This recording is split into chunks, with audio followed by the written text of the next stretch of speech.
This is Garis, Masculist, MGTOW flyers. That is 2 3-page essays on the themes of masculism and MGTOW.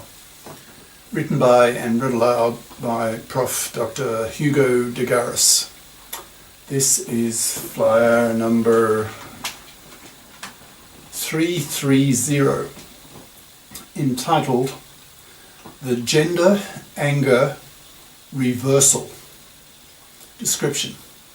This flyer predicts that when large numbers of men have their masculist consciousness raised, that is, by becoming aware how men are financially massacred and have their lives ruined at a rate of 1 father in 4 in the hated fluffy feminist hypocrite dominated divorce court system, no para, etc., then men with their much higher testosterone levels would be a lot more verbally violent against women in the 2020s than women, that is feminists, have been against men for the past half-century, since the rise of the second wave feminist movement. Whether this greater masculist anger at women will turn into a sex war, resulting in the deaths of millions of feminists, will depend on whether women become female masculists in large numbers, voting with men to menfair the gender laws so that men are prepared to be fathers again, not risking today's gender oppression of men by women, particularly by the hated feminazis who abuse men, seeing men only as cash machines to pay for women's manslavery. Fly itself.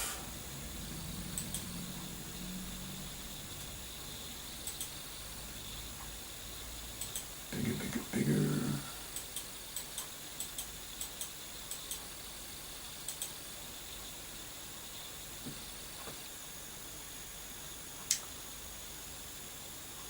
The Gender Anger Reversal by Prof. Dr. Hugo de Garis. Email profhugodegaris@yahoo.com. Website profhugodegaris.wordpress.com. This flyer claims that as men become increasingly conscious that women oppress men more than men oppress women, then men will become very angry towards women, reversing the half-century trend of greater feminist anger against men. Men had been brainwashed for many generations that the price they had to pay to get regular sex from a woman was that he be a manslave to her, working for her, so that she could live in a middle-class house, raising her kids rent-free and food costs-free, all paid for by him, the man, the sole breadwinner of the family. Men then invented the contraceptive pill, household gadgets, higher education, modern science-based medicine, so that women lived well into their 80s, having only 0, 1 or 2 kids, which then gave them a career window of some half-century. Women then had time on their hands once their 2 children were off to kindergarten or primary school, so that women poured into the workforce in large numbers in the 1970s. Women have alien natures relative to men, having evolved with different priorities, namely finding a man to be a manslave to her, to help her raise her kids, to bring home male-hunted meat, and to provide the resources so that the babies born could reach adulthood and create their own kids. Men were often unhappy at having to work together at their jobs with these alien female creatures and objected, treating women as inferior beings who nagged, whined, and made themselves rather objectionable to men in what were previously largely male-dominated work environments. As a result of this male condescension, women, being the solipsistic creatures that they are, were unable to put themselves into the shoes of males looking at women, and hence be sympathetic towards men who felt disturbed by the presence of women in the workforce. These women then organised into feminist groups and started pushing for change in the laws that made life easier for women to work in previously male-dominated work environments. These feminist women got angry and pushed for equal rights for women, equal pay for equal work, equal opportunities to enter the professions, the right to legally reject an unwanted pregnancy that could seriously screw up her life.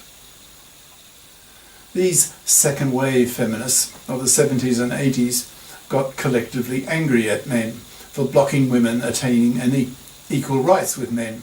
And so for the past half century, since the rise of the second wave of feminism, in brackets, after the first wave early in the 20th century pushing for the right to vote for women, close bracket, feminists have been angry at men.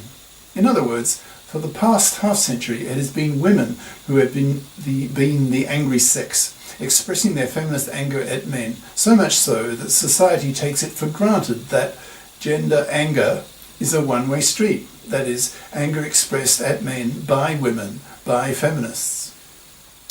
This is about to change. We are now living through a major shift in cultural history, in which this half-century-old tradition of women's anger at men, that is, feminist anger at men, is about to be reversed, where men become even angrier at women. Why is this happening, and why is it happening now? Probably a century from now, social historians will look back at the 2020s as the decade in which men got angry at women and put enormous moral pressure on them to fip up, that is, become financially independent persons, so that men could be freed from their traditional male role of being manslaves to women.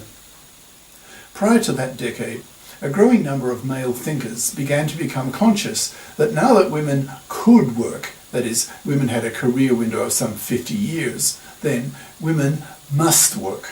Anything else was parasitism of women off the labour of men.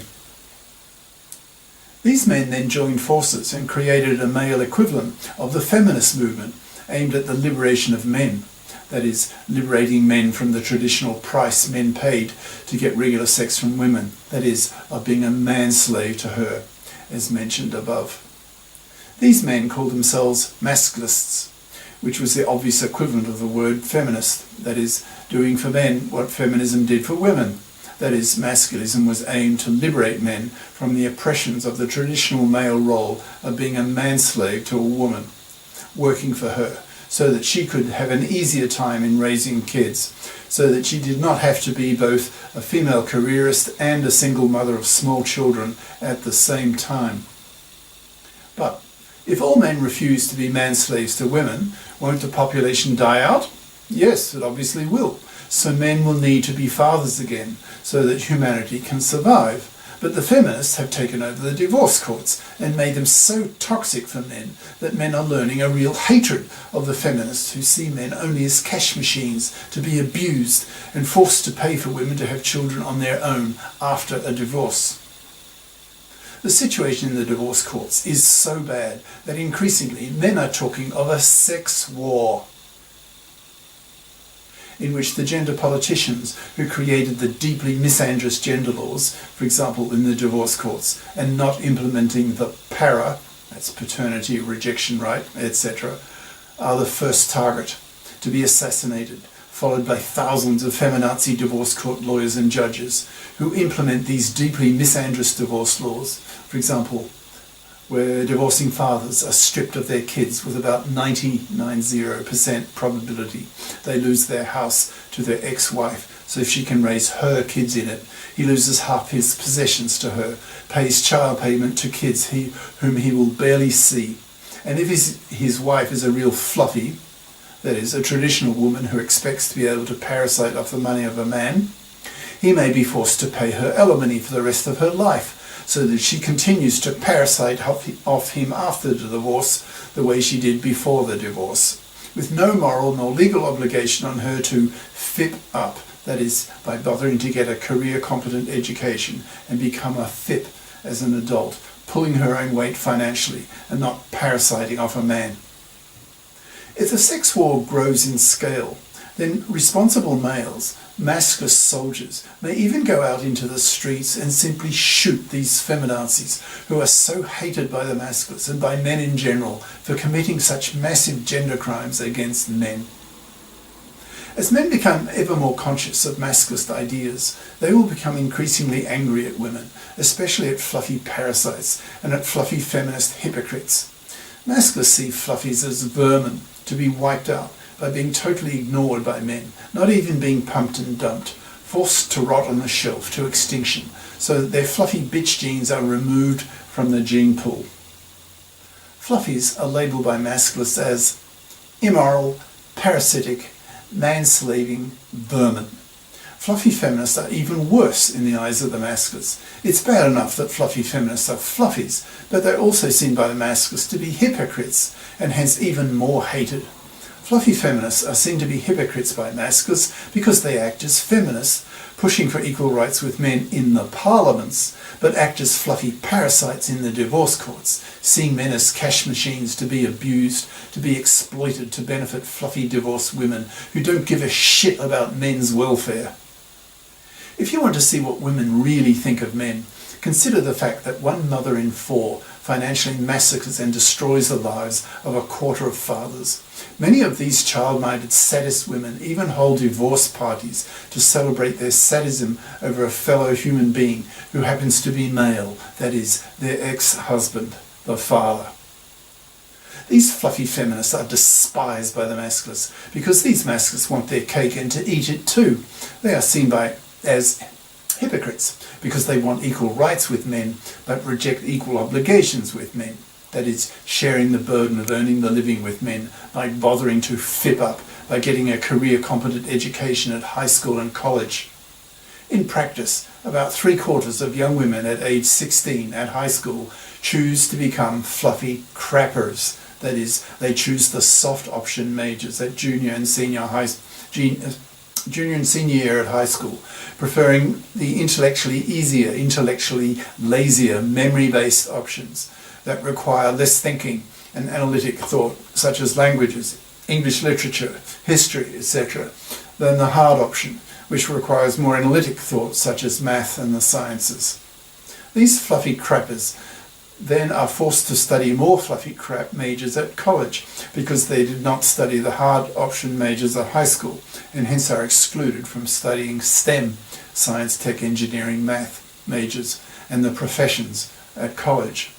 These fluffy crapper women then end up with a fluffy crap diploma, which does not qualify them with a real skill so that the economy values. So they end up rather poor in their 20s. These 20-something fluffy crapper women then screw around under the feminist influence, which preaches to them that with the pill, women can be as promiscuous as men, so that by the time they reach 30, statistics show that they have had some 40 different penises in them. Research also shows that the larger the number of penises a woman has had in her, the higher is the probability that she will divorce and hence financially destroy and ruin the life of her ex-husband. In today's world, in many Western countries, 1 father in 4 will be financially crucified and have his life destroyed in a fluffy feminist-controlled divorce court. The casualty rate of men in these hated divorce courts is far higher than in a major war, resulting in a massive backlash on the part of young men who wipe their hands of marriage and reject paternity. In many Western countries now, 2/3 of young men under 35 refuse to marry, reject paternity, the huge issue, and spend their money on themselves.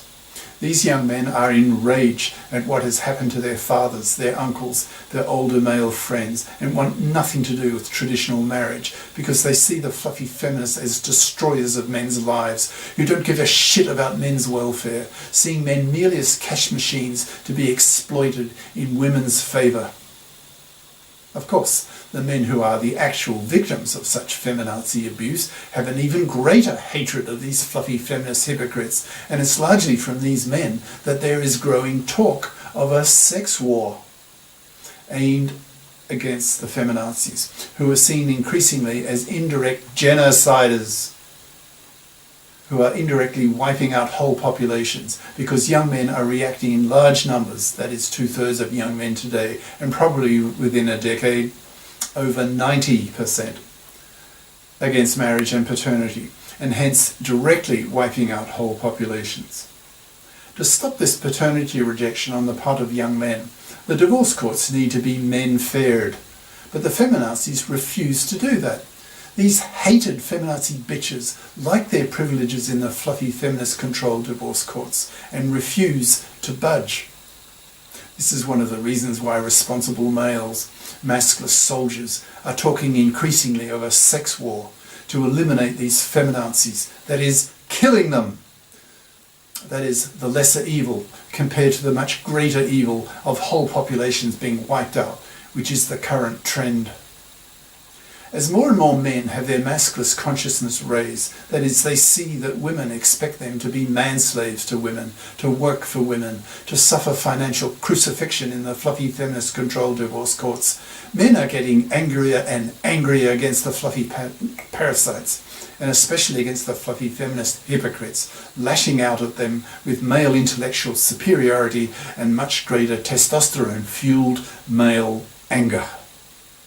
Women sexually selected men who were taller, bigger, stronger, fiercer and smarter than them, because women wanted the superior DNA of these superior men for their kids. This instinct of women to mate up, that is with a superior male, is called hypergamy. Men are much more aggressive than women due to their much higher testosterone levels, which itself is a result of women hypergamously sexually selecting more aggressive men as their sexual partners, because a more aggressive male would be more likely to successfully defend her against other aggressive males from enemy tribes or even within her own tribe. Thus, when men became gender angry at the ways in which women oppress men, when men become gender angry at the ways in which women oppress men, they will be a lot angrier than women have ever been, simply because they are men with genetically determined higher aggression levels. So it's no stretch of the imagination to predict that when men become universally conscious how women oppress men, and oppress men far more than men oppress women, then men will become far angrier at women than was feminist anger at men for the ways men oppress women. I predict the tipping point when society generally accepts that men have become angrier at women than vice versa will occur in the 2020s, which is not so far away now. The vital enabling factor for this tipping point to be reached is the masculists' education of the mass media, so that journalists, TV producers, etc. become conscious of the masculist message, are inspired by it, and then spread it to the masses so that millions, later billions of men become aware of women's oppression of men, Fluffy's manslavery of men, the financial massacring of men in the fluffy feminist-dominated divorce courts, no para, etc. From the point of view of the masculist sages, those intellectuals, thinkers, the writing is already on the wall. Masculist sages can see clearly that it's only a question of time before men explode in real rage at the way women oppress men and lash out violently, both verbally and in time, even militarily, in a sex war to overcome women's far greater oppression of men than vice versa. A sex war may not be necessary if millions of women can be persuaded to hate the feminazis as much as men do. The masculist strategy to avoid a sex war is to threaten women with babylessness, a la MGTOW, men going their own way, by telling young women, quote, "You must vote with men to menfair the gender laws, so that being a father is not toxic the way it is today, with a 1 in 4 chance of being financially massacred and having his life ruined in a hated feminazi-dominated divorce court. Women will be forced by this masculist tactic to choose between giving up their privileges in the divorce courts or having a baby. With 2/3 of young men now rejecting paternity, young women are really starting to panic as they realize that they are not going to have quality babies because they are unable to persuade quality young men to give them their sperm. So the masculists are telling young women, quote, "Learn to hate the feminazis because it is they who are the root cause of you not being able to get sperm from quality men. Quality men, that is the smarter ones, are the first to go MGTOW, to go masculist, and have their masculist consciousness raised, and hence the first to get angry at the fluffy parasites and the fluffy feminist hypocrites, and are the first to go their own way, that is, become MGTOWs, MGTOW, men going their own way. With women voting with men to menfair the gender laws, for example, the divorce courts, so that custody of kids is automatically joint, so that alimony is thrown out, so that the original owner or owners of the house gets to keep it, so that society puts strong moral pressure on women to fit up or be spat at by men, and increasingly by fit women, for being immoral, parasitic, manslaving, vermin fluffies. Masculist anger I see as inevitable. We men have so much to be angry about, so the gender anger reversal of the title is inevitable. Whether a sex war is inevitable to avoid the hated fluffy feminist hypocrites from wiping out whole populations is more debatable. Masculists need to make a real effort to convert women into being female masculists so that women can get sperm again from quality males. The gender politicians need to be forced to menfair the gender laws so that men are prepared to be fathers again. Otherwise we wipe ourselves out and a sex war will be necessary. Responsible males, masculist soldiers, will not tolerate that the hated feminazi bitches indirectly wipe out whole populations as they are currently doing. One way or another, these feminazis have to be stopped. Of course, the non-violent way of converting women into becoming female masculists is the preferred way to go. But if it fails, masculist soldiers will murder millions of feminazis in the sex war to preserve the human population. Women, be warned. Cheers.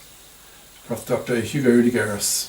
Email profhugodegaris@yahoo.com. Website profhugodegaris.wordpress.com. Brackets contains links to 300 plus YouTube, Minds, BitChute, Masculist essays/videos, and to the book Masculism, Men's Rebellion Against Being Manslaves to Women, an e-textbook of 300 plus Masculist flyers for men's studies courses. Ciao.